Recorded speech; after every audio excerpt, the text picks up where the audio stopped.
Cristiano Zanin toma posse no STF em cerimônia que reuniu a cúpula do poder em Brasília. O Cristiano Zanin foi indicado pelo presidente Lula. Nós tivemos alguma crítica por parte da oposição e por parte da imprensa que trabalha para a oposição, mas nesse momento a celebração, esse evento de posse do Cristiano Zanin, com a participação de várias autoridades, demonstra que não existe nenhuma resistência em relação ao Cristiano Zanin no que realmente interessa, que são os demais tribunais e o próprio STF e, obviamente, várias autoridades que participaram deste evento. Lembrando que o Cristiano Zanin foi o advogado do presidente Lula, mas colaborou de uma forma muito relevante para a democracia brasileira, principalmente porque foi ele que ensinou para os nossos tribunais sobre o lawfare, que é o uso das instituições do Poder Judiciário, das instituições do Estado, para perseguir pessoas por questões políticas. Se não fosse o Cristiano Zanin, talvez a gente não teria tido esse processo democrático de 2022, talvez a gente não teria tido realmente eleições limpas em 2022, porque foi através das publicações do Cristiano Zanin que o STF principalmente ficou entendendo como funciona o lawfare, que é a perseguição política que o Lula e outras pessoas da esquerda sofreram. O lawfare, ele é muito destrutivo porque ele persegue uma ideologia. O lawfare é o que faz, por exemplo, com que policiais ataquem campanhas da esquerda, como aconteceu no metrô em relação à campanha do PSOL. É o lawfare que faz com que guardas municipais, como o caso de Ouro Preto, ataquem pessoas que estavam protestando contra a morte da Marielle Franco. Essa divulgação massiva pela mídia brasileira de que a esquerda é composta por pessoas corruptas que apoiam a criminalidade, tudo isso faz parte do lawfare. E o Alexandre de Moraes agiu muito bem durante as eleições, principalmente porque agora os tribunais brasileiros, principalmente o STF, conhecem muito bem esses mecanismos de distorção democrática. E o grande Florestan Fernandes trouxe exatamente isso em um artigo: Zanin, o lawfare e a vitória da democracia.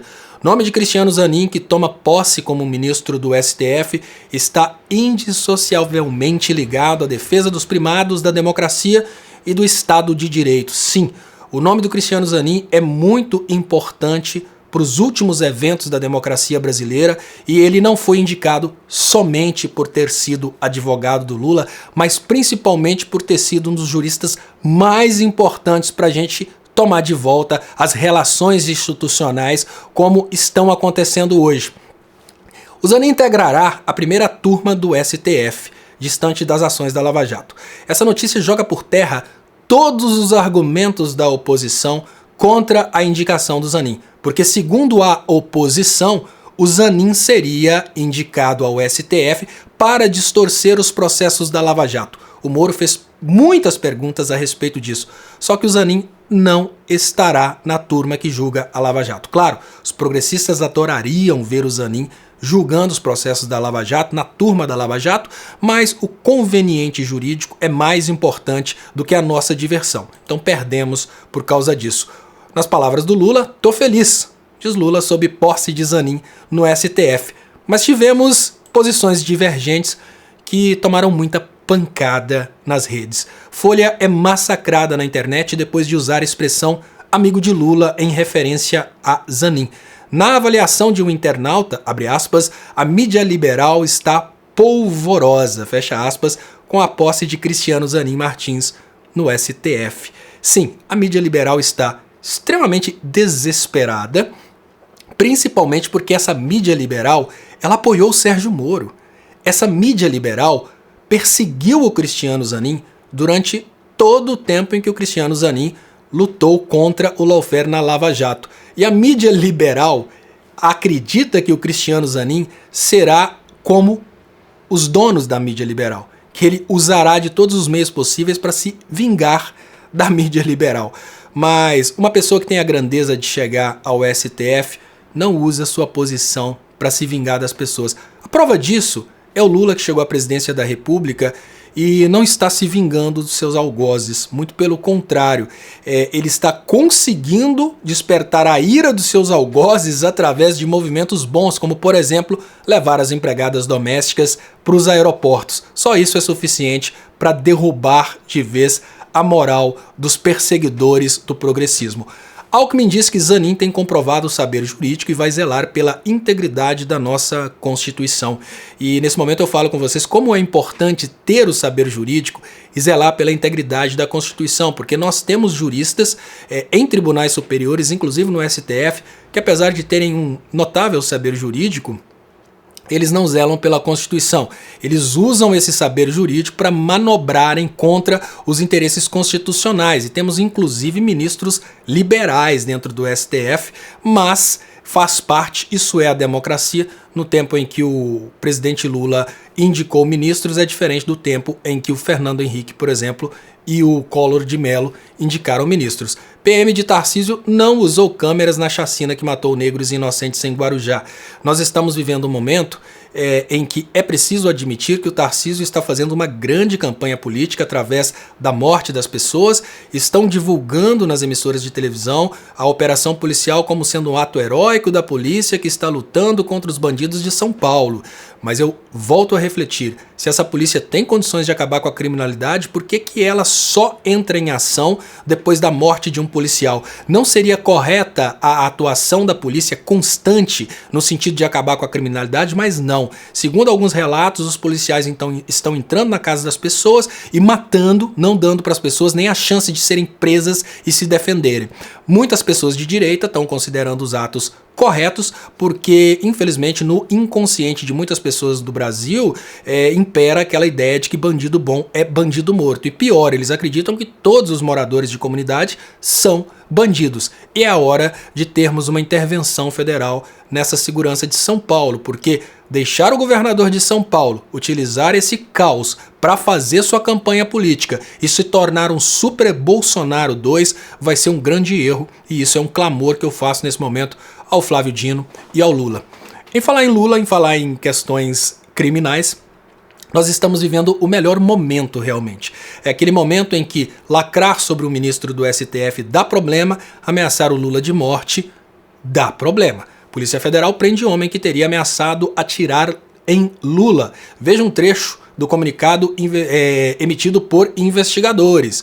Policiais federais prendem nessa quinta-feira, no município de Santarém, um fazendeiro por suspeita de ameaçar e estimular um atentado contra o presidente Luiz Inácio Lula da Silva. André Luiz Teixeira da Silva teria ameaçado de dar um tiro no petista e, de acordo com as investigações, fez pesquisa a respeito do hotel no qual o presidente irá se hospedar na cidade, onde cumprirá a agenda na sexta-feira 4. A informação foi publicada nessa quinta pela jornalista Daniela Lima, da Globo News. É uma notícia muito interessante, principalmente porque ela nos dá uma tranquilidade, porque quanto mais pessoas forem presas por ameaçarem políticos, não só o Lula, mas ameaça a qualquer político, mais estabilidade a gente vai ter. Quanto mais estabilidade política tivermos, mais investimentos e mais crescimento econômico a gente acaba tendo. Eu sou contra a ameaça ao Lula, como sou contra uma ameaça, por exemplo, ao Tarcísio. Não é questão de eu estar do lado da prisão de quem ameaça o Lula. Eu acho que políticos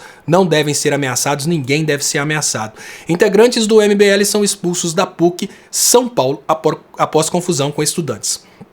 A opinião que eu tenho dessa notícia, eu comemoro essa notícia, acho bem interessante esse acontecimento, porque o MBL ele tem trabalhado contra a educação, o MBL tem trabalhado contra a inclusão, o MBL tem trabalhado contra tudo que significam as universidades, tanto públicas quanto privadas.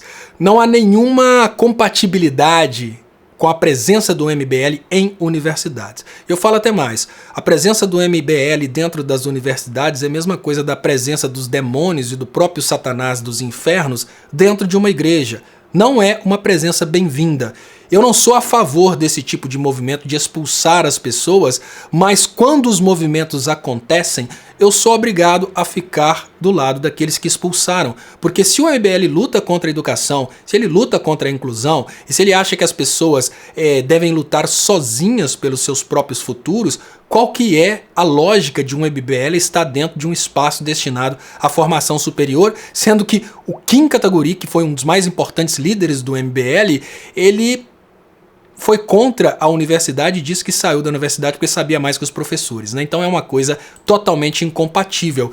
E eu queria trazer para vocês essa notícia internacional e compatibilizá-la com o Brasil. 2 marinheiros da Marinha dos Estados Unidos são presos por vazarem dados de segurança nacional à China. Olha que coisa extremamente interessante, porque o Eduardo Bolsonaro disse que acontece nos Estados Unidos, acontece no Brasil. E lembrando que Moro e Dallagnol, que hoje certamente estão desesperados com a posse do Zanin, eles vazaram dados importantes da Petrobras para os Estados Unidos para depois subsidiar aquela transferência de muito dinheiro da Petrobras para os acionistas norte-americanos. E esse movimento deles é o mesmo crime que gerou a prisão desses 2 marinheiros. Então eu reflito com vocês sobre a importância de que o que acontece nos Estados Unidos nesse sentido aconteça no Brasil, e vamos torcer para que Moro e Dallagnol paguem pelo que fizeram com as empresas brasileiras, principalmente a Petrobras. Tendência é que as provas se avolumem, diz Flávio Dino sobre inquérito contra Zambelli e Delgatti. Ministro da Justiça citou a possibilidade de novas confissões e o material apreendido pela Polícia Federal. Sim, nós estamos vivendo um momento louvável da nossa democracia. Nesse momento, as pessoas que atentaram contra as urnas eletrônicas, contra o processo democrático brasileiro, elas não vão continuar na política. Carla Zambelli vai cair. E esse processo que está rolando, essas investigações, conectam a Carla Zambelli e o próprio Bolsonaro ao caso das tentativas de invadir as urnas eletrônicas, descredibilizar o sistema eleitoral brasileiro e as invasões cometidas no Conselho Nacional de Justiça. Todos esses crimes dão cadeia. Então, nesse momento, nós estamos presenciando o início da queda da Carla Zambelli e estamos presenciando também o processo que tem o potencial de levar o Bolsonaro para a cadeia. São vários os processos que têm esse potencial de levar o Bolsonaro para a cadeia, mas esse tomou completamente os noticiários e, obviamente, esse processo pode colocar o próprio Bolsonaro em desespero, tanto esse quanto o processo das joias. Ele pode interferir nas investigações e pode ter sua preventiva decretada, que é o momento que eu acredito que todos nós estamos esperando. E com essa notícia pitoresca, eu encerro o Notícias do Dia de hoje e agradeço a todos vocês que acompanharam até aqui.